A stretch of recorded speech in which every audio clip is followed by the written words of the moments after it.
Palestinians don't need our pity. They don't need our praise. They need our meaningful and truthful solidarity. And there is no time for despair. I want the whole world to know that I'm a human being. At the end, I am not pen on paper. I'm not anonymous. I'm a human being created by God.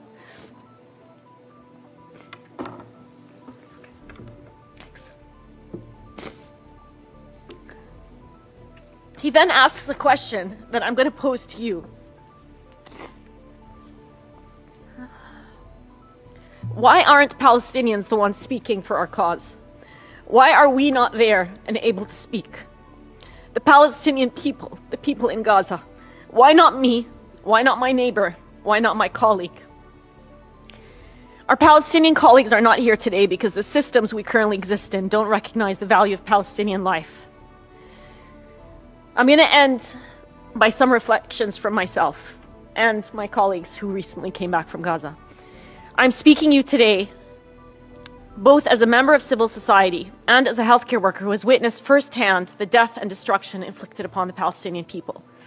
We spent the last 14 months watching as the most live-streamed and documented genocide in history has been met with silence, widespread propaganda campaigns justifying the unjustifiable, silencing and discrediting those who have attempted to expose it.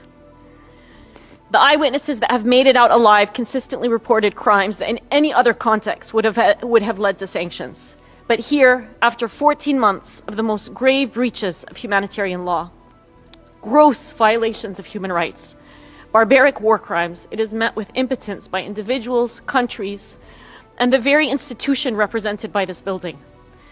One day, someone will dig up the records of our testimonies, pleading for 14 months.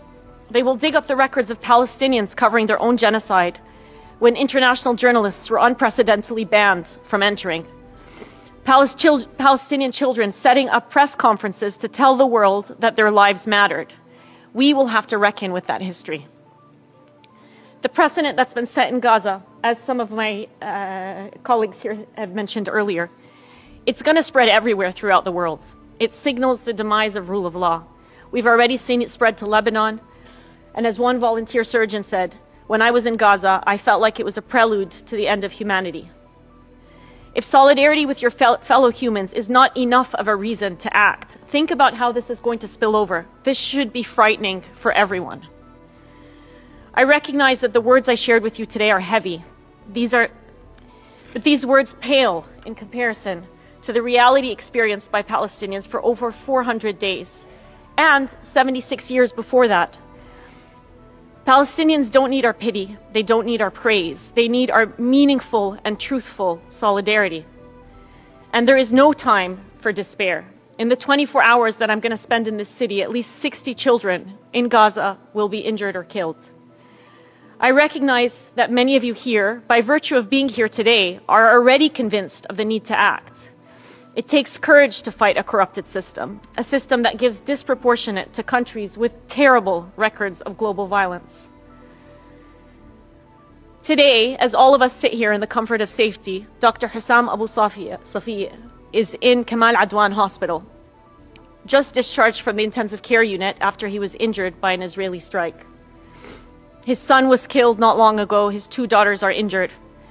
And yet he continues steadfastly to provide care for his patients. He said a few days ago, we will continue to provide this service at any cost to ourselves.